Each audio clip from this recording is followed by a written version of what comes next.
Dear students, software कोई construction ये बहुत इंपॉर्टेंट एरिया है सॉफ्टवेयर कंस्ट्रक्शन का। आप इस टॉपिक के अंदर और इससे आने वाले बहुत सारे टॉपिक्स के अंदर हम सॉफ्टवेयर कोई कंस्ट्रक्शन को बड़ी डिटेल में स्टडी करेंगे।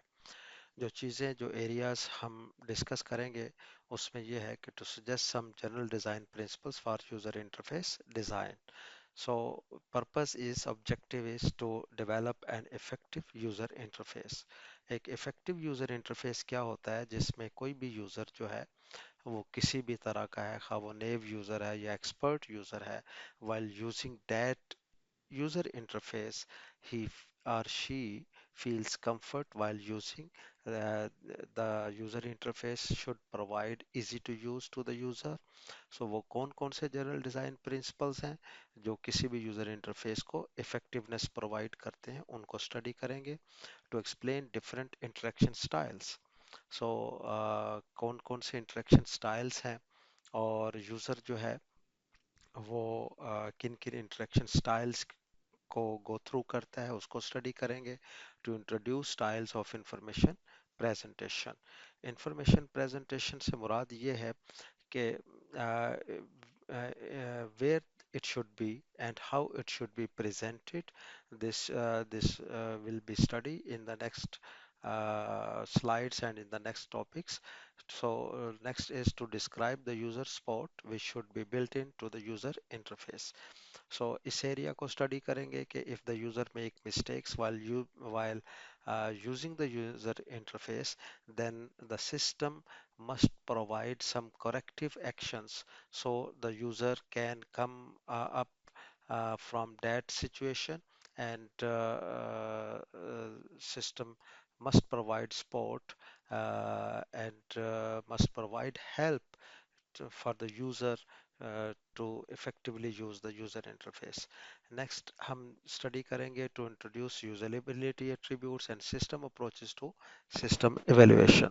वो कौन कौन से यूजेबिलिटी एट्रीब्यूट्स हैं जो किसी भी यूज़र इंटरफेस को इजी टू यूज़ बनाते हैं, बहुत यूजेबल बनाते हैं, उनको स्टडी करेंगे। सबसे पहले हम देखेंगे कि यूज़र इंटरफेस क्या होता है। डियर स्टूडेंट्स, आप जब भी कोई एप्लीकेशन जो है वो ओपन करते हैं तो उसका जो फ्रंट एंड पेज है उसको यूज़र इंटरफेस कहते हैं। मिसाल के तौर पे अगर आप एटीएम मशीन यूज़ करते हैं और एटीएम मशीन पे गए हैं तो सबसे पहले जो यूज़र इंटरफेस आपके सामने आता है वो आपके क्रेडेंशियल्स, यूज़र नेम और पासवर्ड वगैरह मांगते हैं। और फिर एक यूज़र इंटरफेस आता है जिसमें डिफरेंट ऑप्शंस या सर्विसेज होती हैं। आप कैश विड्रॉल की देख सकते हैं, बैलेंस इंक्वायरी है, फंड ट्रांसफ़र है and many mores. So use ये जो स्क्रीन्स यूज़र के सामने आती हैं जिस पे यूज़र इंटरेक्ट कर सकता है, this is the user interface. और इस यूज़र इंटरफेस की बहुत इम्पोर्टेंस है। इस वजह से इम्पोर्टेंस है कि सिस्टम यूजर्स ऑफन जज system by its interface rather than its functionality. So जैसा कि आप देखते हैं कि कोई भी सिस्टम है, जो यूज़र है उस सिस्टम को यूज़ करने के लिए सबसे पहले जो उसका फर्स्ट इम्प्रेशन है वो उस यूज़र इंटरफेस की डिज़ाइन के ऊपर है। अगर वो इफ़ेक्टिवली डिज़ाइन है then the user will stay there, will perform different task and will remain there and will use that application in future। So a poorly designed interface can cause a user to make catastrophic errors। So अगर किसी भी user interface के ऊपर जो उसके different components हैं, parts हैं, जो उसके एलिमेंट्स हैं, जो विजुअल एलिमेंट्स हैं, अगर वो प्रॉपरली प्लेस्ड नहीं हुए तो यूज चांसेस इस बात के हैं कि यूज़र जो है उसके ऊपर मिस्टेक करेगा, एरर करेगा और that may lead a software failure। So poor user interface design is the reason why so many software systems are never used। Graphical user interface क्या होता है? ग्राफिकल यूज़र इंटरफेस में माउस और keyboards होते हैं और जो तमाम जो उसके जो इंटरफेस पे एक विजुअल एलिमेंट्स होते हैं। उसके ऊपर डायलॉग बॉक्सेस होते हैं, उसके ऊपर बटन्स हैं, टेक्स्ट बॉक्सेस हैं, नेविगेशनल एलिमेंट्स मौजूद होते हैं। तो ऐसे इंटरफेस को हम कहते हैं ये गुई ग्राफिकल यूजर इंटरफेस है। जबकि आपने अगर डॉस को यूज़ किया हुआ है जो कि कमांड लाइन इंटरफेस है, which is not a graphical user interface, और उसके ऊपर आप अगर कोई फोल्डर एक्सेस करना चाह रहे हैं तो आपको कोई कमांड एग्जीक्यूट करना होगी। अगर आप उस फोल्डर के अंदर को फाइल को एक्सेस करना चाह रहे हैं तो आपको वो उसके लिए भी कमांड आपको एग्जीक्यूट करना पड़ेगी। So graphical user interface is actually a visual interface जहाँ पे different visual elements place होते हैं और उसमें माउस और कीबोर्ड की मदद से हम उन visual elements को access कर रहे होते हैं। नेक्स्ट है GUI करेक्टरिस्टिक्स। वो कौन कौन से ऐसे पार्ट हैं जो मिल के एक ग्राफिकल यूजर इंटरफेस बनाते हैं। तो सबसे पहले है विंडोज। विंडोज जो है multiple windows allow different information to be displayed simultaneously on the user screen.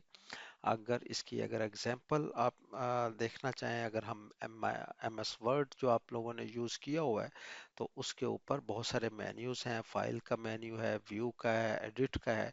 अगर आप फाइल के मेन्यू में जाएं तो there are many other options. New की है, ओपन की है। अगर आप ओपन पे क्लिक करते हैं तो आपके सामने एक और विंडो ओपन होती है, और विंडो में जब आप देखते हैं कि उसके राइट साइड के ऊपर क्रॉस का बटन है, मिनिमाइज और मैक्सिमाइज ऑप्शंस हैं, तो मल्टीपल विंडोज आप देखते हैं। So this is a part of graphical user interface. Next जो इसके अंदर है वो icons. Icon icons different types of information on some system. Icons represent files, on others icon represent processes. मैं फिर एम एस वर्ड की example दूंगा। अगर आप एम एस वर्ड के अंदर फाइल के मेन्यू में हैं तो उसमें आप देखते हैं कि बहुत सारी ऑप्शंस हैं। जिस तरह अगर पेस्ट की ऑप्शन है, कट की ऑप्शन है, तो उनके साथ एक इमेज अटैच होता है। जैसे कट के साथ सीजर का इमेज अटैच है, तो इसको आइकन बोलते हैं। मेन्यूज जो हैं, मेन्यूज जो हैं वो आप अगेन एम एस वर्ड के अंदर बहुत सारे मेन्यूज देखते हैं। फाइल का मेन्यू है, व्यू का मेन्यू है, और एडिट का मेन्यू है। लेकिन जो इसके अंदर जो इसका कॉन्सेप्ट है वो ये है कि जो रिलेटेड फीचर्स होते हैं उन they put together to form a menu. Next है pointing devices. A pointing device such as a mouse is used for selecting choices from a menu or indicated items of interest in a window. आप window के ऊपर आप mouse को move करते हैं, आपको एक वो एरो का सिंबल जो है, वो आइकन जो है वो मूव होता नजर आता है, और आप उसकी मदद से डिफरेंट सर्व जो एप्लीकेशंस हैं या डिफरेंट प्रोसेसेस हैं उनको एक्सेस कर रहे होते हैं। Graphics is also one of the main part of the graphical user interface, and graphical elements can be mixed with text on the same display. GUI के advantages क्या हैं? सबसे पहले ये है कि they are easy to learn and use. कैसे easy to learn and use है? क्योंकि इसके ऊपर ग्राफिकल जो विजुअल एलिमेंट्स होते हैं। आपको जिस तरह डॉस के अंदर है, अगर आपने उसमें को फोल्डर एक्सेस करना है तो आपको उसके लिए कमांड को मेमोराइज करना होगा, उसको याद करना होगा। आपने अगर फाइल्स को एक्सेस करना है, डायरेक्टरीज को एक्सेस करना है, then a user must know the commands. Whereas on the other hand, if a user is using a graphical user interface, then there is no need to memorize such commands. So users without experience can learn to use the system quickly. इसकी अगर example देखना चाहें तो अगर कोई भी user ATM machine को use करता है, और मेरा ख्याल है वो उससे सभी फेमिलियर भी हैं, तो ATM machine provides different options to मिसाल के तौर पे अगर कोई यूज़र है वो टच स्क्रीन के थ्रू उन सर्विसेज को एक्सेस करना चाहता है, तो ATM machine provides that way to interact the system. अगर कोई बटन्स के थ्रू एक्सेस करना चाहता है तो वो ATM machine actually provides service in this form. So the गुई वन जो है उसमें ये है कि this it is an easy to learn and use. The user may switch quickly from one task to another and can interact with several different applications. Exactly ये भी आपके एक्सपीरियंस के अंदर है.